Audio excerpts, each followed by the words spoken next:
Welcome to our program, Colonel Sweet and Mark Toth. Thanks for having us back on, Daniel. I appreciate the opportunity again. Great to be here in this Christmas week. Thank you. As we approach to the next year, 2025, I would like to sum up the main developments of this year in the war in Ukraine throughout the year of 2024. So for the first time, Ukraine has launched a surprise attack on the Russian Kursk region, the Russia invasion of the Russian Federation. The armed forces of Ukraine have launched incursion into the Kursk. North Korean troops have been deployed to the battlefield for the first time since the beginning of the full-scale war. President Biden has allowed Ukraine to strike deep inside Russia, and also Donald Trump has been elected as the US president. He said that he would like to reach a ceasefire in Ukraine as soon as possible. I would like to start with you, Colonel Sweet. From your perspective, what is the most significant development in this war throughout this year, the year of 2024, which has already influenced the outcome of this fight? Yeah, you've already mentioned a number, obviously, of the escalatory actions that have occurred in some of the battlefield successes and failures also.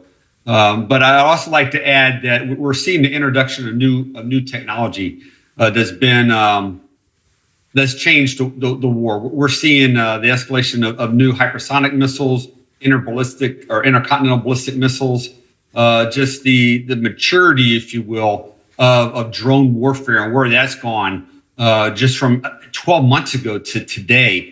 It's just we're seeing what we call revolution in military affairs, but we're seeing new weapon systems employed in ways we never envisioned before that are creating battlefield casualties at numbers that we've never envisioned. So yeah, this year has been an exceptionally dangerous year for Ukrainian civilians and soldiers on the battlefield. And I would like to ask you, Mark, about the most significant event of this year, which has already affected the outcome of this war from a political standpoint. Right. Yeah. I'd answer that in two ways, one political, one military. I think from a political standpoint, the thing that's influenced this war the most and has the potential to influence it down the road and its outcome is the realization that Joe Biden and Jake Sullivan have failed Ukraine utterly. And thankfully now, at least that's on the table. There's a recognition across the board that the Biden administration simply did not do enough to put Ukraine in a position to win. And that was key. That win was always there for the taking. They just weren't willing to go for it. They bought into Putin's nuclear bluffing. They bought into his bluffing about elsewhere, that he could widen this conflict against NATO. But the reality is, for every step that they took in fearing escalation has only led to Putin escalating. Now, real quick, from a military standpoint, I think what is influencing this war in a significant way is just the introduction of AI onto the battlefield.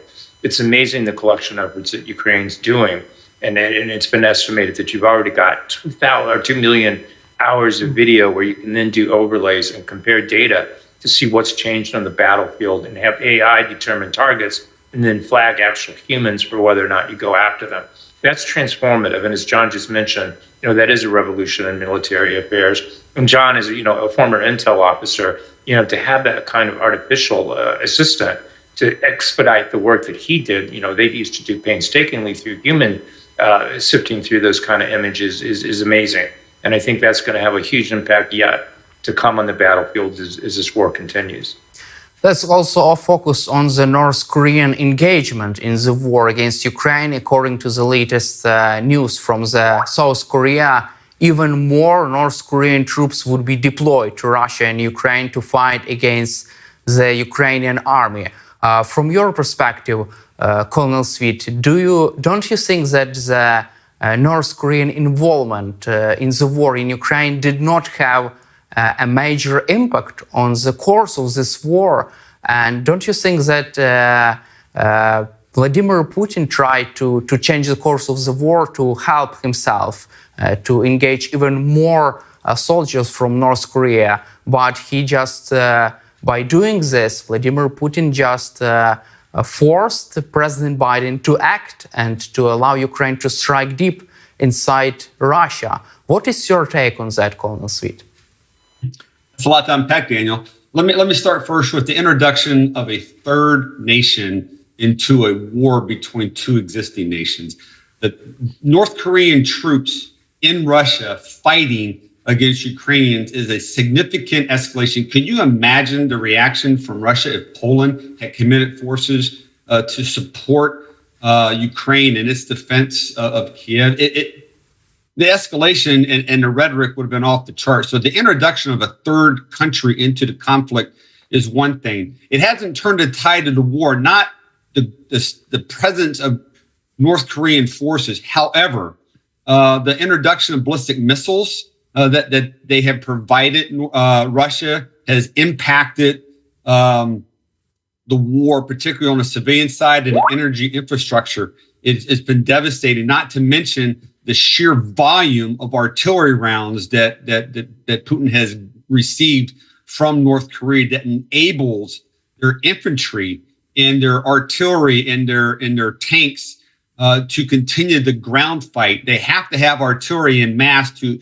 fight the Russian way. They have to have numbers of soldiers to fight the Russian way, and that's with mass. So North Korea has been a significant contribution to the war, and particularly in the Kursk Oblast, where we're seeing Russia regain territory at a quicker rate than we have seen in the past, but also we're seeing that in the Donbass. So yes, the introduction of North Korean forces, the introduction of munitions, has been almost a turning point to some degree, but it is probably, in my mind, one of the more riskier escalations to this conflict than any other thing that we have seen. Now, look, the Chechens have provided soldiers and formations, but Chechnya and North Korea are two different beasts. And I would like to ask you, Mark, about the consequences of this decision to invite North Koreans to fight against Ukrainians on the ground. How do you see the main effects of this decision for Vladimir Putin from a political standpoint? Do you see more leverage or more problems, disadvantage for Russian dictator Putin after making this decision to invite North Koreans to join the fight? Yeah, Daniel, I think Putin's looking at this in two ways. One, it's the military side. I mean, and so far it's been somewhat effective. As John was mentioning, in Kursk alone, it's estimated that 40% of that territory that Ukraine originally took has now been retaken by Russian forces. So it's having an impact on the battlefield. But I think what we're yet to see, and what we'll soon see, is we'll start to see Putin using North Korea as distraction elsewhere in the world. I mean, there's already discussions and intel coming out of South Korea that North Korea is preparing to fire its own hypersonic missiles, probably technology that they've claimed have not been imported from Russia itself, to introduce that threat into the Indo-Pacific. Likewise, I wouldn't be shocked if we saw nuclear testing coming again out of North Korea simply to rattle that saber. So I think what Putin is trying to do is expand the battlefield, both locally in terms of what North Korean troops, munitions, et cetera, can supply. And there's another report, for instance, that North Korea is going to be sending, a massive amount of drones to Russia for use in the war in Ukraine. He's trying to do that, but also I think he's going to use this more in a geopolitical way to try to stretch this battlefield and distract the U.S. into making sure that North Korea is not an increased threat in the Indo-Pacific. So, from Putin's standpoint, it's probably win-win. But from the world's standpoint, it's a dangerous place to be because, as John just mentioned, and he's spot on about this, it makes it a truly global conflict. Also, let's cover another development inside Russia. Russia's General Igor Kirillov, who was head of Russia's chemical and nuclear forces, has been eliminated. And also BBC reported that Ukraine's security services could have conducted this elimination of this Russian general. I would like to start discussing this topic with you, Colonel Sweet. Do you see this as a major blow to the reputation of Vladimir Putin as Mr. Security? Well, it certainly doesn't help his argument that Russians are secure in their own country. Look, the operational reach of the intelligence apparatus within the Ukraine military has been demonstrated once again. And it's not just assassinations or the targeting of key officials in Moscow, but let's also consider 2 years ago where Ukraine flew a drone into the Kremlin. Okay, let's also talk about the sabotage that's going on railways and highway networks as deep as Siberia that are taking place. And let's also talk about the extended range of Ukrainian produced drones and ballistic missiles that are hitting Russian ports, seaports, airfields deep within the interior of Russia. And for the most part, the Russian air defense apparatus that has been designed, with S-300s and S-400s and exported throughout the world has shown to be a colossal failure, and the Ukrainians are exploiting that. So yeah, it's a hit to President Putin's promises, if you will, of national security to the Russian people, especially when it's happening in Moscow. Do you see this as a kind of message for Russian elites, Mark?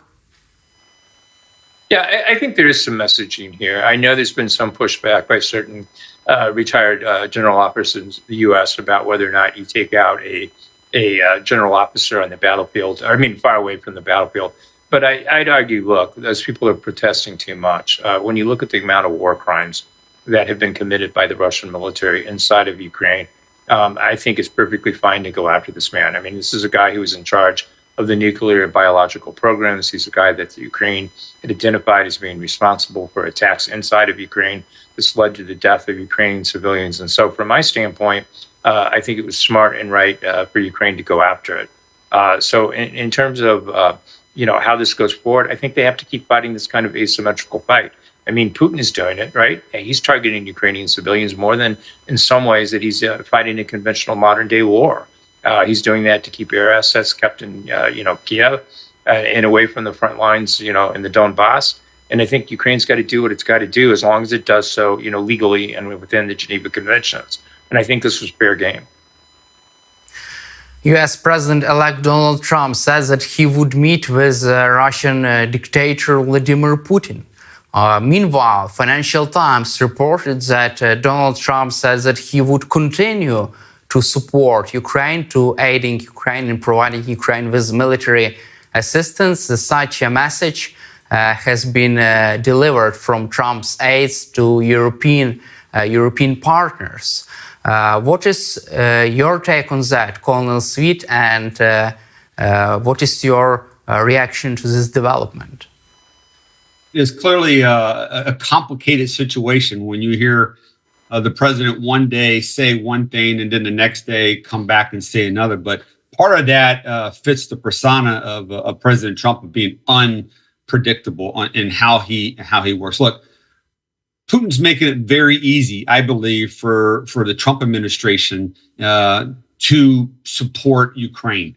That going after Ukrainian civilians still with ballistic missiles in Odessa, in Kiev, that continues to send a message that he's targeting civilians, okay? Bringing in third-party actors, acquiring more munitions, maintaining an offensive posture, trying to seize as much terrain as possible. It only strengthens the argument for the United States and for NATO to continue to support Ukraine.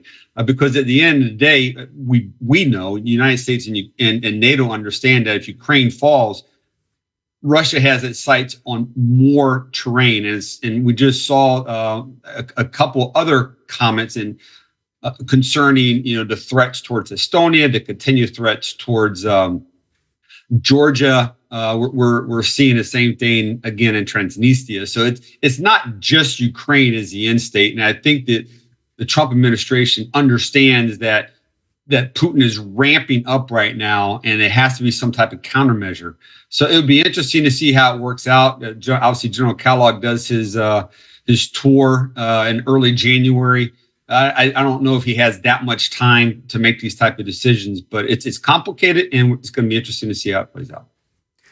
And I would like to ask you, Mark, about the recent publication of Financial Times. Do you see this as a sign that Trump's administration will continue to support Ukraine militarily? Daniel, I do. I'm hopeful. I mean, again, Trump is his own man, and I think anyone who tries to predict him in the long run, is going to come up short.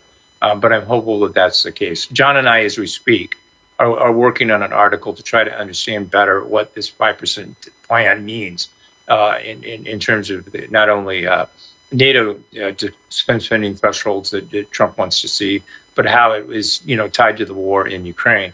And from our standpoint, I think there's method behind Trump's approach here. And I would note, just as an aside, we have yet to see any pushback whatsoever that I can find from the incoming Trump administration itself, that they're saying, this is wrong, this reporting is wrong. They've not. So, I mean, I think that's indicative that this is messaging that they want to get out there. And I think it's twofold. It's one, to say, yes, we understand, as John was pointing out, the need to keep a firm hand, to create a peace restraint kind of thing on the battlefield, to preserve negotiating positions. But I think it's also, there's a double message here, double entendre to Trump's words here, is that he's warning Europe to wake up. That this is not just a fight about Ukraine, but that Europe has badly positioned itself collectively, and I mean that by from the standpoint of NATO member states, that you're not yet ready to prepare to fight a Russia that's telling you, at least if you listen to them, that they're going to prepare to fight NATO in 10 years' time. And so, again, if I can emphasize, it's a wake-up call, and I think it's on two levels. One, to make sure that the war in Ukraine is is brought to an end satisfactorily, on Ukraine's part, but also one that safeguards European security. Politico reported about the French President Emmanuel Macron's plan to deploy European peacekeeping forces to Ukraine in case of a ceasefire deal between Ukraine and Russia. Also, former Trump's national security advisor, Ambassador John Bolton, said that he is confident that Vladimir Putin would agree with Trump's proposal on Ukraine to conduct and to reach a ceasefire. What is your take on that, Colonel Sweet? And do you believe that such plan with ceasefire, demilitarized zone, and European peacekeeping forces can work with Vladimir Putin and his war effort? We've talked about this before, Daniel, and in my opinion, it's a fairy tale. It's once upon a time, it's fool's gold. Look, Putin is not going to give up Ukraine. He's not going to give up the fight. He's not indicating with what he's doing right now on the battlefield and what he's doing to prepare for the outlying years to continue to fight, that he is in any position to do any type of ceasefire. And what he is doing is baiting the West in to believing that there's a ceasefire, to letting their guard down so that he can make that final push to get in. I don't think for a minute that he's going to agree upon a line. Okay, when we say a line, a border, a demilitarization zone, that Russians will be on one side and forces, okay, not NATO forces, because he won't allow NATO forces. He's already told us that, but on a bilateral level, forces from Europe to occupy Ukraine to protect Ukraine. I just don't see that happening, because at the end of the day, it keeps what he says is a Nazi regime in power. And it goes against everything he said. And it's one thing to listen to what he says, but more importantly, pay attention to what he's doing on the battlefield. That's the indicator. Don't listen to what he's telling you, because he's very good at blowing smoke. Okay. And the West has been very susceptible to buying into it at what they believe is a cost of peace. But it's not peace. It's just buying time so he can back up and come at you again. And Mark, what is your take on that? Because Ambassador Bolton said that it could be the best way out for Vladimir Putin to agree on Trump's proposal for a ceasefire. What is your reaction to this? It's Christmas time, so I'll be polite. Bolton is dreaming. I mean, John hit it on all points there, that any kind of peace settlement now, or ceasefire, if that's more, it becomes more limited, is indeed fool's gold. It's not going to be lasting. So to be honest with you, I'm not sure what Bolton is thinking. It's wishful thinking. It's just not going to happen. And to paraphrase what John has said in the past on TVP World and elsewhere, I think on your program as well, if I recollect correctly, when has Putin ever agreed and honored any of his peace deals? I mean, if you look at the Minsk agreements, If you look at, what he's done in Georgia and Chechnya, he's violated every single one of them. Do we really think he's a changed man? A man who now accounts for probably 1 million people dead in Eastern Europe or wounded, 700,000 of those being Russian, 300,000 of those maybe, being Ukrainians. He's just not someone that you can trust. And so I think, John put it best by calling this fool's gold. Certainly it's something that needs to be pursued. And if it's advantageous for Ukraine and for NATO to enter into some kind of peace settlement, fine, or a ceasefire, but do it with eyes wide open, knowing that this is not the end. It's just still at the very much at the beginning of what Putin's machinations are in Eastern Europe. Thank you, Colonel Sweet and Mark Toth, for your time and for supporting Ukraine, and glory to Ukraine. Hey, thank you, Daniel, and may God bless you in Ukraine, and Merry Christmas to you, but also to all the soldiers in the civilians in Ukraine right now. So thank you very much for having us back on the show. Great, thank you, Daniel, and Merry Christmas to you and all your fellow Ukrainians. Slava Ukraini. Героям слава. Thank you both, and Merry Christmas to you all.